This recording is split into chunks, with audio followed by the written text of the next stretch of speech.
Hello ভাই, ঈদ তো পরে আয়া পড়ছে। বাড়িত কবে আইবা? তোমার অফিস কবে তে বন্ধ?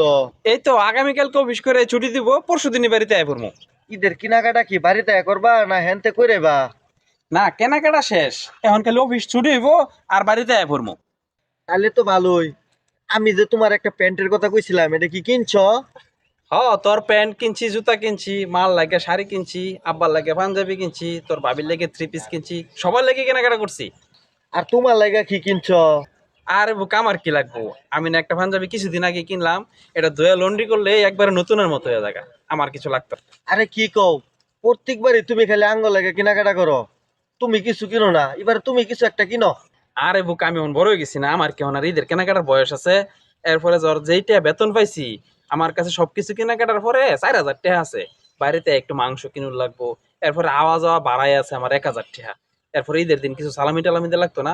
ও যদি আমার লাগে কিছু কিনি, তাইলে আর আমার ফেরত হওয়ার মতো 12 টাকা থাকতো না। এগুলো টেনশন করিস না। আমার পাঞ্জাবি তো নতুনই আছে, খালি দুয়ে লন্ড্রি করা আমার পিন্দালাম।